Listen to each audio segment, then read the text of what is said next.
Welcome back, Whitlock and Wiley. We're joined now by Brooklyn Nets point guard Spencer Dinwiddie. And? And? Your neighbor. What do you mean? Who? Oh, my neighbor, Spencer. Damn, you forget your homies, don't you? Get on camera, forget your neighbor. Yeah, Spencer, we live in the same place. Yes, sir. Spencer, great to have you here. You've done some recruiting this offseason. You were instrumental in the Kyrie, Kevin Durant saga. Mm-hmm. Your relationship with Kyrie, where did that start? How instrumental were you? I mean, it actually started because we played against each other in high school, and St. Patrick's killed Taft High School. We reconnected All-Star break 2018 and just talked as friends, really. I mean, there's been so much made of this situation, but, you know, if your friend asks you questions about your team or your situation or your contract or things like that, you're going to answer them authentically. So it's less so like I was pitching Kyrie all summer or season or whatever it is that, hey, you got to come to the Nets, you know, because when he had made the Boston comments in preseason, I took him at face value and he meant them. So it wasn't all on me. Yeah, but you said Kyrie started talking about playing in New York City in December, and I ain't got the schedule in front of me, but I think that's like in the season still. So how did you take that, and what was that conversation about? Well, what he said, it was in reference to my contract extension, and he said New York might be fun next year. So he didn't say I'm going to New York next year. Yeah, I'm listening. You know, so with that being said, I just took it at that. He's kind of cryptic sometimes. It is what it is. Like, maybe it was, obviously free agency was on his mind. I mean, how couldn't it be? It was coming up into free agency. It's a big year for him. He was super focused on season at the time still. He wanted Boston to make a run, obviously. So there's a lot of things that was going on through his mind, and we talked about a myriad of different topics. Listen, you're a point guard. He likes to dominate the ball. There was no fear of that for you in terms of your development and your role in Brooklyn when you start talking about bringing a Kyrie Irving on the team? Not at all. To date in the league, I played with great PGs. You know, I played with Brandon Jennings before he was hurt. Played with Reggie Jackson. He had obviously a spectacular year. Got him the $80 million contract. Played with D'Lo during his All-Star year. Played with Jeremy Lin. Unfortunately, he got hurt. And now Kyrie. I mean, obviously Kyrie has the best resume of the five of them, but I want to win. And so adding a talent like Kyrie and also subsequently KD only helps us as a group. And so I believe, you know, part of growing and getting better is being able to test yourself against the best, whether that's, you know, competition or on the same team. And I envision playing with them. Now, you guys had great chemistry last year, which led to your success. Kyrie's situation in Boston, they were brewing, things were going well, and then last year occurred and didn't go so well. Any fear of the chemistry issues that may happen if Kyrie is now on the squad? You know, obviously the Boston situation is what it was, and I wasn't in that locker room, so I can't comment on that specifically. But for us, I feel like we all have a vested interest in seeing this go well, right? And I made comments about that in the past, too. I took less than a contract extension to stay because I believe we would build something that we could win. If I start acting crazy, then it makes no sense. I should have just left and got more money, right? If he's going to come home and put the city on his back, per se, right? Then he's got a vested interest in making this go well. If KD's going to come and play with his friends, you know, and not stay with the Warriors, and he has a vested interest in going well. Everybody across the board has, you know, a tie into this that maybe is a little bit more than just, oh, well, Brooklyn offered me a max deal. I'm just going to go there and we'll see what happens. Spencer, Kyrie's reputation is he's quirky. Yeah. That's one way to describe it.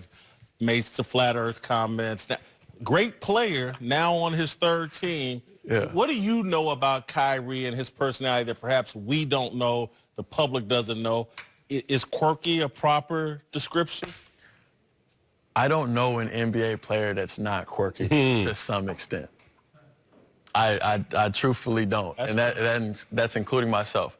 Because sometimes I think I'm the only sane person left on earth, which would probably make me pretty quirky, right? Yeah. Yeah. There it goes. So, Right. No, with him, though, he's got a big heart for his family. He's very driven to be a master at his craft. And, you know, he's a pretty authentic person, too. So, you know, with all those things, I mean, I'm excited to be his teammate. And we haven't had a situation to date over the last, you know, year and a half or so, where we've really bumped heads or really had too much, I guess, disagreement. So Well, we'll see how it goes. Obviously, we haven't been on the same team yet, but I'm excited.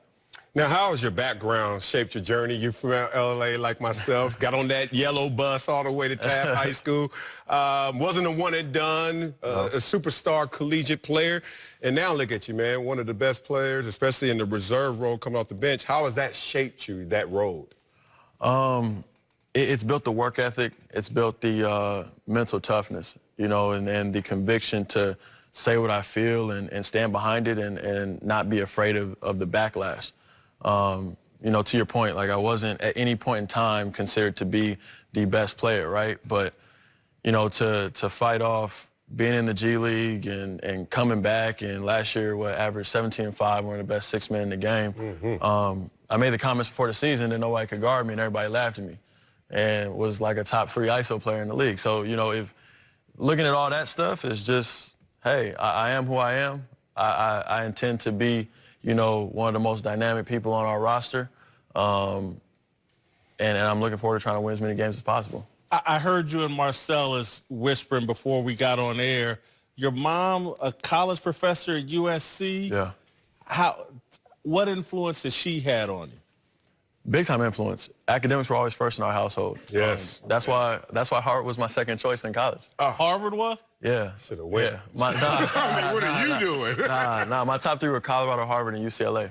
Those were my top 3. I credit my parents for letting an 18-year-old kid make his own decision and go to Pac-12 because he had dreams of going to the NBA. When most probably would have forced me to go to Harvard, right? But it's by far, academics were number 1. Mom stressed that. Still scared of her to this day. Love it. Hey, Kevin Durant, we've been spending a lot of time talking about Kyrie. Kevin Durant also joining the Brooklyn Nets. And Kevin, Kyrie, and DeAndre, according to the narrative, are all friends. Yeah. And the friendship was a part of their decision to join up and all go to Brooklyn together. Any concern that 3 outsiders, and again, they're now your teammates, though, are going to come in and a new dynamic, a new chemistry in the locker room with these 3 guys playing such an important role? Any fear of that, or this whole friendship movement in the NBA? Your thoughts? I would say the friendship movement probably stems from AAU, right? Because it's not like, hey, I'm the top person from California now, and I'm going to put my city on my back, and now I have beef with all other states, right? And demographics, right? You're getting to play all of these elite players at 10, 12, 14 years old, and so you kind of grow up together, too, with social media also making the world smaller. So is this good for the NBA? I mean, I don't think it's bad. It's part of life. Things progress. Things change. You know, I mean, we're not going to see the same type of beef probably that we used to in the old days, but same competition. Well, AAU competitions. There's still a lot of rivalries that go on in the NBA. It's just not publicized as much because a lot of people don't want to disrupt their, you know, forward-facing image. You know, because if you're the only guy in the NBA fighting everybody, then you're crazy. But if the whole NBA is fighting, then you're normal, right? So I can't go out there and be like, oh, I hate this player and that player and that player and that player and that player, because then I'm going to be looked at as this wild card, and it's harder for me to get a job. Now, broke that one down. The story goes that KD and Kyrie were a package deal the whole way. Belief in that? As I heard it when it originally started, yes, that's what I heard.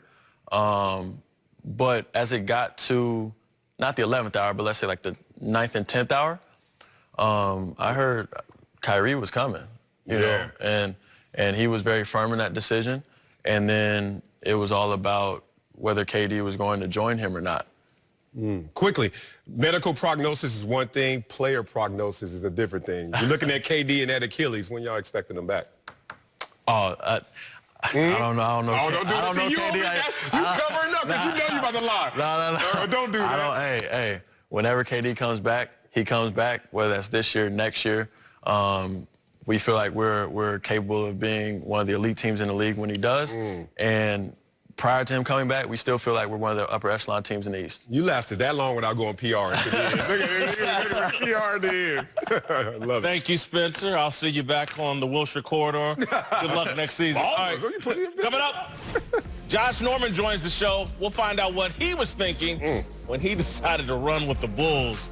Nurse! I got that money over there, huh? Now get